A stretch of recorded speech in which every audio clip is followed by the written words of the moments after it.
Hello friends, नमस्कार।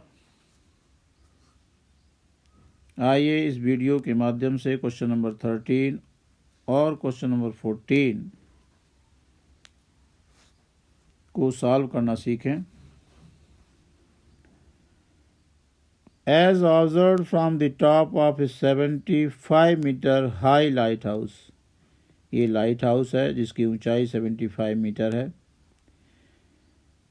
इसके top से देखा जा रहा है। As observed from the top of a 75-meter high lighthouse from the sea level, the angles of depression of two ships, ये दो शिप हैं, यहाँ पर एक शिप है, यहाँ पर एक शिप है। लाइट हाउस के टॉप से इन दोनों ही शिप्स का एंगल ऑफ डिप्रेशन वो 30 डिग्री और 45 डिग्री है। If one ship is exactly behind the other on the same side of the lighthouse, ये दोनों ही शिप एक दूसरे के जस्ट पीछे हैं और लाइट हाउस के एक ही ओर हैं। ऐसा नहीं है कि एक शिप इधर है तो दूसरा शिप लाइट हाउस के इधर हो, सेम साइड में है। Find the distance between the two ships, हमें ए और बी के बीच की डिस्टेंस को फाइंड आउट करना है। Description: let CD be the lighthouse, A and B be the positions of the two ships, such that angle EDA, which will be equal to angle DAC, is equal to 30 degree. ये दोनों ही alternate interior angles हैं, अतः अगर ये 30 है तो ये 30 हो जाएगा। इसी तरीके से ये 45 है तो ये 45 होगा। Angle E D B is equal to angle D B C is equal to 45 degree. Also let A B is equal to D metre and B C is equal to X metre. चूँकि हमें इस distance को find out करना है, अतः इसे भी हमें एज्यूम करना पड़ेगा। अब बारी बारी से दोनों ही राइट ट्रायंगल को कंसीडर करेंगे। एक right triangle A C D है और दूसरा बी सी डी है।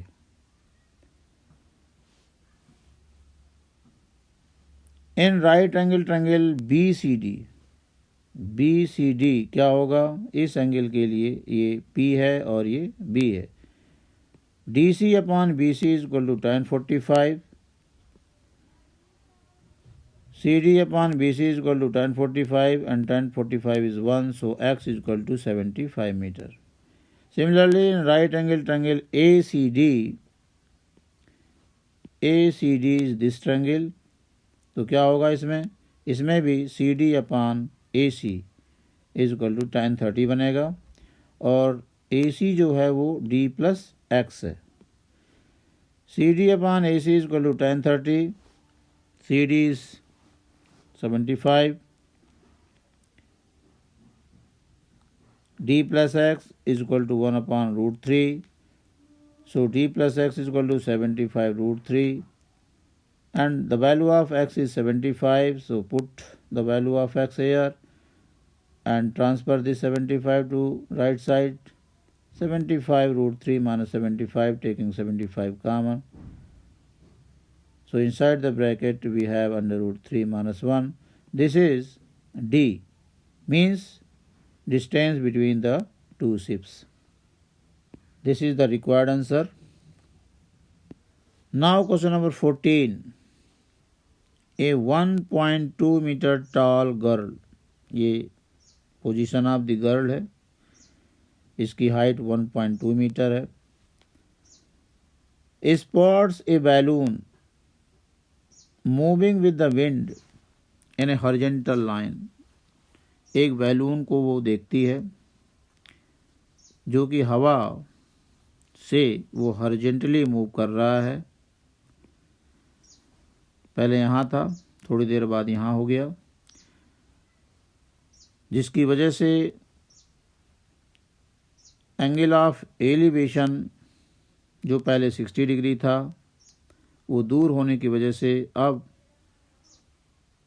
उसी पॉइंट से, उसी ऑब्जर्वर के लिए जो एंगल ऑफ एलिवेशन है वो 30 डिग्री हो जाता है।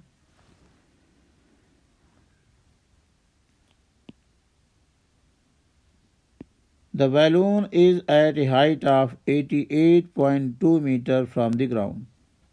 ये ग्राउंड है, इस ग्राउंड पर ये गर्ल खड़ी है और इस बैलून की जो ऊंचाई है वो 88.2 मीटर है। The angle of elevation of the balloon from the eyes of the girl, ये उसकी आंख होगी।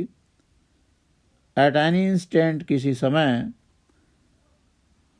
जो एंगल ऑफ एलिवेशन बैलून का है from the eyes of the girl is 60 degree. After some time the angle of elevation reduces to 30 degree. कुछ समय के बाद उसी बैलून का इसकी आंख पर जो एंगल ऑफ एलिवेशन है वो रिड्यूस होकर के 30 डिग्री हो जाता है। Find the distance travelled by the balloon during the interval. हमें ये डिस्टेंस कैलकुलेट करना है। This is the figure. Let A B is equal to 1.2 meter be the position of the girl. This is the initial position of the balloon and this is the position after moving some distance as shown in the figure. Then AB is equal to DC is equal to FE is equal to 1.2 meter. यहाँ से ये जो line है, dotted line है, वो BE के parallel है। तो ये एक रेक्टेंगल बन रहा है क्योंकि इसका प्रत्येक एंगल यहाँ पर 90 हो रहा है। अगर ये 1.2 है तो यहाँ से यहाँ यानी DC और FE भी 1.2 होगा।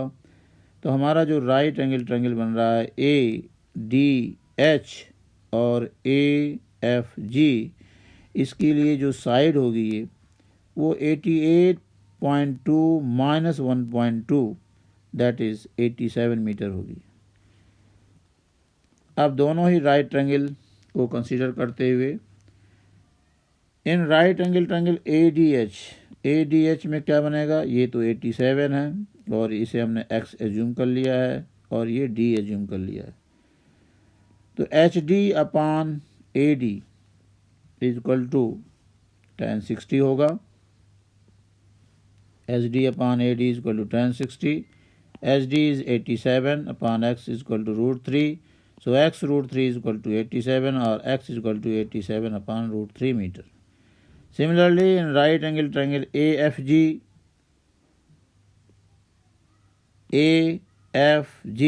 क्या होगा, GF upon AF is equal to tan 30 degree. GF is 87 and AF is x plus D 1 upon root 3. X plus D gives 87 root 3. Value of x is 87 by root 3 plus D is equal to this. Transferring this quantity to the right side and rationalizing the denominator, we have to multiply its numerator and denominator by root 3. Root 3 into root 3 is 3. 3 cancels. 87 gives 29 root 3. 87 root 3 minus 29 root 3 gives 58 root 3. This is the distance travelled by the balloon. अगर यहाँ पर समय दिया होता, कुछ ऐसी भी problem आती हैं कि जिसमें हमें स्पीड निकालनी होती है। बैलून की जगह अगर एरोप्लेन होता तो उसके लिए अगर ये समय दिया होता कि इतने सेकंड के बाद वो इतनी डिस्टेंस कवर करता है तो स्पीड क्या थी। यहाँ पर अगर हमें ये मालूम होता कि इनिशियल पोजीशन से फाइनल पोजीशन में पहुँचने पर कितना समय लगा बैलून को, अगर वो टाइम दिया होता और ये डिस्टेंस मालूम हो गई तो हम विंड की स्पीड को निकाल सकते थे डिस्टेंस अपॉन टाइम से। ऐसे भी प्रॉब्लम हाइट एंड डिस्टेंस में आती हैं जहाँ पर पहले जो एरोप्लेन है उसका एंगल ऑफ एलिवेशन 60 डिग्री है मान लीजिए, और t सेकंड के बाद, 10 सेकंड के बाद, 15 सेकंड के बाद एंगल ऑफ एलिवेशन 30 डिग्री हो गया, तो एरोप्लेन की स्पीड क्या थी। ऐसी प्रॉब्लम्स भी होती हैं, उनको भी डिस्कस करेंगे अगले वीडियो में। उम्मीद है कि दोनों एक्सप्लेनेशन आपको समझ में आया होगा, वीडियो एंजॉय किया होगा। Thank you for watching my videos.